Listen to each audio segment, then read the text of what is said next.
Lorenzo, consejero presidente del Instituto Nacional Electoral, hablando de una mirada retrospectiva, en 2006 hubo una elección en la que intervinieron actores que tenían una clara prohibición para intervenir, no solamente las autoridades, Vicente Fox en específico, o los gobernadores, no solamente las autoridades, y la autoridad actuó de una manera parcial, de alguna manera como lo está haciendo ahorita su medios, si no ciego, tuerto, si no manco, tullido. Y después de la elección, antes inclusive de que el Tribunal Electoral pudiera resolver en definitiva si declaraba presidente electo a uno de los contendientes, tú junto con otros personajes dijeron, la elección fue limpia, en la elección no pasó nada, fue limpia, no hubo fraude. Bueno, ahí está el desplegado de agosto de 2006 y eso pues inevitablemente desembocó a que tú te convirtieras en consejero electoral. Te voy a recordar lo que decía el desplegado publicado el 3 de agosto de 2006. Entre otras cosas decía que quienes firmamos este documento hemos seguido los argumentos y pruebas presentadas en el litigio. No encontramos evidencias firmes que permitan sostener la existencia de un fraude maquinado en contra o a favor de alguno de los candidatos. En una elección que cuentan los ciudadanos puede haber errores e irregularidades, pero no fraude. Y en este desplegado aparece la firma tuya, la firma de Ciro Murayama, la firma de personajes que pues han seguido firmando desplegados como hasta ahora. Ahí el desplegado dice que ahora, por honestidad intelectual deberías seguir leyendo lo que dice el desplegado y verás que lo que dice justo después de lo que lees, de lo que estás citando, es que el único que va a resolver es el tribunal. Es lo que dice la Constitución y decía entonces lo que decíamos después es hasta el único que tiene toda la película completa, no nosotros los que firmamos desplegado, es el tribunal. Entonces dejamos que el tribunal resuelva. Y sí, pues creo que el único que tenía todos los elementos de prueba era el tribunal. Sí, pero a ver, digo, sin ánimo de alimentar más el argumento, porque cada uno tiene una posición en esto, pero en el momento que se estaba viviendo en México, si sale un grupo de individuos que ha tenido una presencia muy fuerte desde el salinismo hasta la fecha, más algunos otros, en ese caso pues un joven Lorenzo Córdoba, pero pues muchos otros que venían del salinismo básicamente, o sea que tenían agarrado notoriedad con Salinas. En ese momento que digan no encontramos elementos para decir que hay un fraude, pues es una defensa de la elección que había llevado a Felipe Calderón al poder, Lorenzo. Pero mi pregunta es muy específica porque le quiero preguntar en realidad a Ernesto porque es un libro firmado por los dos. Entonces, la única pregunta que le quiero hacer es, ¿usted, Lorenzo Córdoba, considera que en 2006 no hubo fraude? Yo creo que en 2006 ocurrieron una serie de irregularidades graves que propiciaron una reforma electoral, la de 2007, que mejoró las condiciones de la competencia, que fue pedida por la oposición, que mejoró las condiciones de la competencia, que junto con lo que ocurrió en 2012 implicó una nueva exigencia desde la oposición y que trajo como consecuencia la reforma de 2014, que mejoró las condiciones de nuestro sistema electoral y que permitió que en 2018 la izquierda llegara al poder. Y creo que todo lo que hay que ver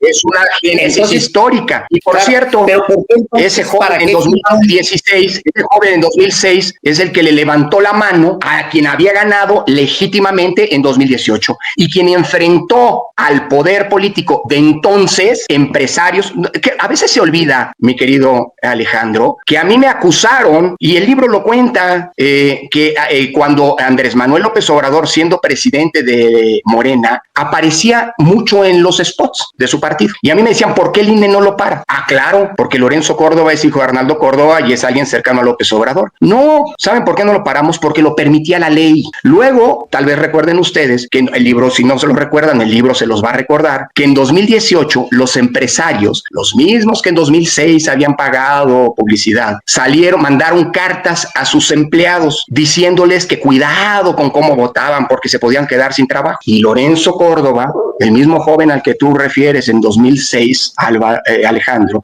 les dijo, están a punto de violar la ley. Si siguen por ahí, el INE no lo va a permitir. Y entonces me acusaron de ser obradorista. En 2018 ganó Andrés Manuel Obrador y no hay crítica.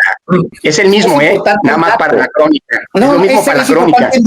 Es importante el dato y la pregunta tiene sentido. Luego estas cosas quedan para la historia. La misma pregunta le hicimos Álvaro y yo a Pepe, a José Woldenberg en su momento. documento y él dijo, yo no creo que hubo un fraude, y se sostuvo en el yo no creo que hubo un fraude, y lo discutimos abiertamente, así como lo estamos haciendo ahora. Nosotros le dijimos, oiga, si los empresarios le metieron dinero ilegal, si el presidente metió las manos, si tal, eso no constituye un fraude. Digo, no se manipularon los votos, que todos estos elementos no constituyen un fraude. Alejandro, yo creo que hubo errores de los candidatos, creo que hubo irregularidades, pues hasta el tribunal lo dijo, que propiciaron nuevas reformas, y creo que la historia afortunadamente se hizo cargo de lo que ocurrió, propició nuevas reformas electorales, y hoy afortunadamente tenemos condiciones de la competencia mucho mejores, mucho más equilibradas que las que se tenían. Ojalá y los actores políticos estén a la altura de las circunstancias y no se comporten hoy como se comportaron aquellas personas que en 2006 cometieron irregularidades, empezando por el presidente Vicente Fox, que irrumpió indebidamente en la elección de 2006. Hoy, pero ojalá, 15 años después, no se vuelva a repetir esa historia, porque sería trágico. Ya está cantada, lo digo en estos términos, una reforma electoral pasada la elección. ¿De qué dimensión puede ser? Pues en buena medida va a depender del resultado electoral, porque, por ejemplo, si se quiere reformar, si se quiere transformar el Instituto Nacional Electoral, así sea cambiarle una letra, pues requiere una reforma constitucional, y aunque Morena gane la mayoría calificada, no solamente la mayoría absoluta en la Cámara de Diputados, no tiene mayoría calificada en el Senado. Eso significa que va a necesitar, por supuesto, que estén de acuerdo, pues por lo menos un partido de oposición que hoy está coaligado, por ejemplo, uno de los que está coaligado en la coalición Va por México. Yo te pregunto a ti, Lorenzo, ¿tú estás consciente de que habrá una reforma electoral? ¿Tú estás dispuesto a hacerte a un lado para que haya una reforma electoral que, digamos, deje contentos a todos los actores políticos? ¿Estás dispuesto a decir, yo ya me voy después de una década de estar en el Consejo General del INE, una parte como presidente? Bueno, yo tengo que irme, Álvaro. Afortunadamente, estos no son cargos vitalicios. Me tengo que ir el 3 de abril de 2023 porque se acaba el mandato. Así que de todos modos yo me voy a ir, y después de ello me van a encontrar, por cierto, en la universidad, porque hay quien anda muy despistado, tratando de encontrarme futuros y destinos. Pero yo creo que es muy importante que se valore la pertinencia de que haya una reforma electoral. Creo que han pasado 7 años desde la última reforma. Hoy ya sabemos cuáles son las fortalezas e incluso me atrevo a decir cuáles son las áreas de oportunidad para que una siguiente reforma electoral venga a robustecer el sistema electoral. Claro, habrá sus tiempos. Hay quien quiere hacer la reforma ya después de la elección, pues eso no se puede, ¿no? Porque pues la Constitución dice que no se puede modificar las leyes electorales hasta que se acaba el proceso electoral, y el proceso electoral se va a acabar con la asignación que haga el INE, a la luz de las reglas, por cierto, validadas por el Tribunal Electoral hace unos días, de los diputados plurinominales a finales de agosto. Entonces, pues muy probablemente, y es pertinente que la siguiente legislatura analice con tiempo, pues cuáles son las pertinencias de los cambios. Como dicen coloquialmente, los temas calientes, como son las reglas de acceso al poder, vale la pena discutirlas en tiempos fríos. Yo sé que hay algunos que quieren discutir los temas calientes en tiempos calientes durante las campañas electorales, pero este es un mal momento para hablar de la reforma electoral. Ya vendrán tiempos para hacerlo. Tú no te vas antes del 2023. Yo me voy a ir cuando lo digan las normas, no cuando lo establezca o lo quiera alguna gente. Digo, si eso fuera, me habría ido desde hace mucho tiempo, y afortunadamente me quedé para muchos para poder levantar la mano al triunfador en 2018. Pero eso no es relevante, Álvaro. Eso es secundario. Seamos honestos. Digamos, lo importante son las reglas del juego, no las personas. En la democracia las personas son sectarias. Entonces, creo que no hagamos el juego a esta lógica de personalismo de la política. ¿De qué te quiero decir con ello? Lo que sí es que va a ser importante es el libro, porque cuenta la historia, y si hay una reforma, perdóname, Alejandro, creo que si hay una reforma es importante saber qué se quiere reformar. Y hoy no veo qué se quiera reformar. No hay un diagnóstico de cuáles son los problemas del sistema electoral. Lo que hay es mucha estridencia en el contexto de la campaña, y hay quien quien quiere colocar, quien quisiera que el INE estuviera en la boleta, no está en la boleta ni va a estar. Ya vendrán los tiempos para discutir que hay que cambiar. El libro, La democracia no se construye en un día, es una buena reconstrucción del sistema electoral que tenemos para poder discutir qué cosa le mejoramos. Ojalá, es lo único que digo, que pasen 3 cosas en la reforma electoral por venir. Primero, que sea producto de un diagnóstico que sepa hacia dónde vamos. Y para saber hacia dónde vamos, hay que saber de dónde venimos. Y por eso el libro creo que es importante, porque nos cuenta cuáles son las reglas que hoy están vigentes. Habrá que discutir si son pertinentes o no hacia el futuro. Y eso es una decisión que se tomará por parte de los órganos competentes. Segundo, ojalá y la reforma sea una reforma, dado que se trata de las reglas del juego, que siga la lógica democrática de este tipo de cambios normativos, que implica escuchar a todas las fuerzas.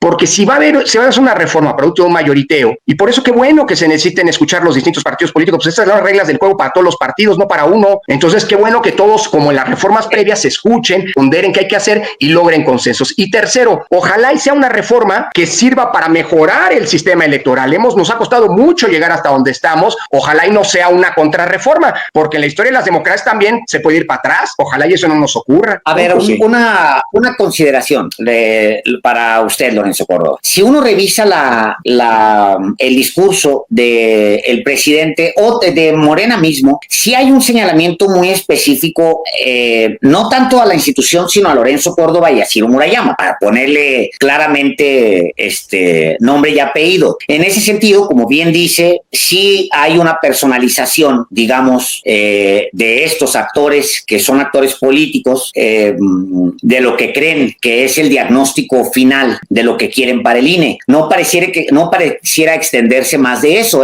Lo que pasa es que es Lorenzo Córdoba y Ciro Murayama que ya tomaron partido y están jugando a favor de alguien. Yo repito nada más es más, ayer platicamos con Citlali, la secretaria general de Morena, y ese era el discurso de ella. Ella decía, no, es que lo que pasa es que Lorenzo Córdoba, Ciro Murayama, Lorenzo Córdoba, Ciro Murayama. La pregunta que creo que voy a reconvertir la de Álvaro para usted es si abonara a hacerse a un lado, ¿lo haría? Porque lo pide un actor político que esté en campaña, pues no le voy a, yo voy a hacer lo que sea producto de los consensos. Yo voy a hacer lo que siempre he hecho, para entendernos, y siempre voy a hacer lo que diga la ley. Si quitamos registros es porque lo dice la ley. Si establecimos límites a la sobrerepresentación es porque lo dice la Constitución. Entonces, que quede claro eso. Ahora cambien la ley, cambien la Constitución, pues nosotros vamos a aplicar lo que se diga. Dicho eso, el mejor ejemplo de que estos discursos, mi estimado Alejandro, son discursos de actores políticos que están en campaña y que tienen la mira chueca porque no distinguen, creen que el INE está en la boleta y no está en la boleta, lamento decírselos, es el hecho de que lo que se nos dice es que se nos acusa de ciertas decisiones que no tomamos ni yo ni mi compañero Murayama, las tomó un órgano colegiado y todas las tomamos por mayoría de votos. Entonces creo que están equivocando el discurso. Yo creo que lo que están tratando de hacer es construir un discurso de que el INE está en contra de alguien. Y te lo digo con todas las letras, Alejandro. El INE no está en contra de nadie y no está en favor de nadie, salvo de un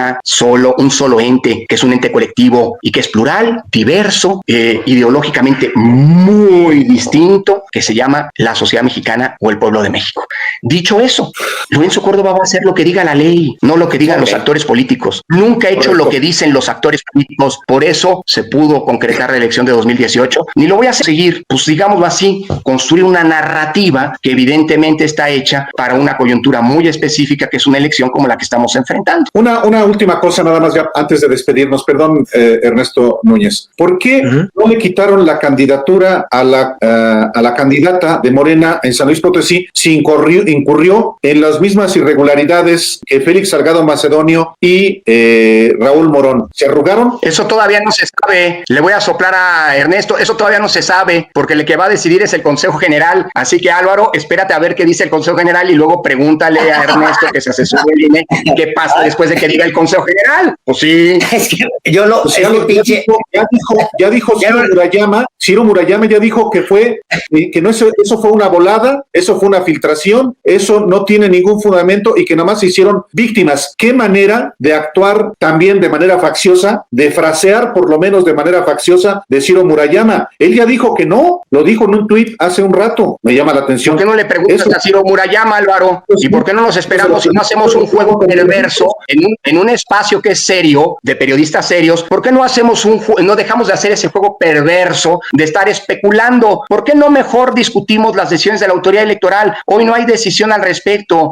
La autoridad electoral el miércoles próximo va a valorar todas las condiciones. Si son iguales que las que ya conocimos, pues se va a resolver igual. Si no son iguales, pues no. Es más, ¿por qué sancionamos a Luis Walton con una multa económica y no a los otros precandidatos en ese estado? Pues porque eran condiciones distintas. Eso es lo que se va a valorar. Te propongo una cosa, mi querido Álvaro. ¿Por qué no, uno, por qué no hablamos del libro? Porque para eso nos invitaron. Y dos, ¿por qué no nos esperamos a que la autoridad resuelva antes de especular? Seamos serios. Pues oiga, que sea serio, Murayama. Serios aquí somos, tan serios que estamos platicando sobre eso. Por favor, también, Lorenzo. Es que no, claro, pero por eso Lorenzo, mismo, yo lo que te digo es que, ¿por qué no nos invitan después? Y ya les explicaremos cuando se tome la decisión qué pasó. Está muy bien. Es que son cosas del día de hoy y del día de ayer. Hay que recordar, Lorenzo, que Periódico Reforma publicó 2 días seguidos la primera parte y la segunda parte de esa novela. En realidad, la pregunta viene de lo que publicó Reforma, que es el único que lo publicó en realidad, y luego después de eso pues viene el tuit de Ciro Murayama. Eso es todo. Y ahora, teniendo aquí al consejero presidente, ni modo de no preguntarle sobre el tema.